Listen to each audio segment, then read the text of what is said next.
আশা করি আপনারা সবাই খুব ভালো আছেন। অনেক দিন পর আমি ভিডিও আপলোড করলাম। আজকে আমি বানাবো পনির আলুর দম।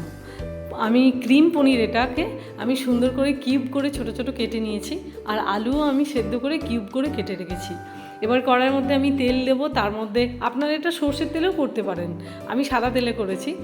তেল গরম হয়েছে, তার মধ্যে আমি শুকনো লঙ্কা, গোটা জিরে, একটু কাশ্মীরি লঙ্কা, তার মধ্যে আমি হিং দেবো, আর এর মধ্যে আমি টমেটো কুচি তুলে দেবো।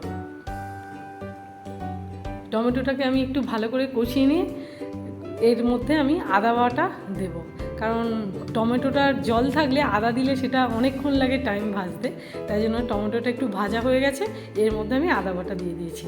এইভাবে রান্না করে দেখবেন পেঁয়াজ রসুন ছাড়া রান্না দারুণ টেস্ট লাগে। আমার রান্না মানেই পেঁয়াজ রসুন ছাড়া রান্না।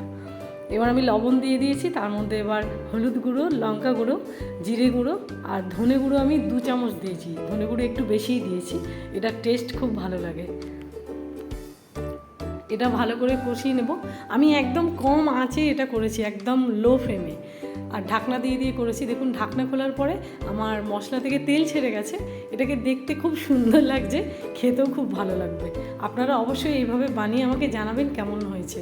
আর আমার চ্যানেলে এসে রান্না দেখে যদি আপনাদের ভালো লাগে, অবশ্যই আমার চ্যানেলটি আপনারা সাবস্ক্রাইব করবেন। আমি আলু সেদ্ধগুলো দিয়ে কষিয়ে এর মধ্যে ক্রিম পনিরটাও দিয়ে দিয়েছি, দিয়ে ঢাকনা দিয়ে দিয়ে আমি এটা কষিয়ে নিয়েছি। দেখুন এটা থেকেও তেল ছেড়ে গেছে।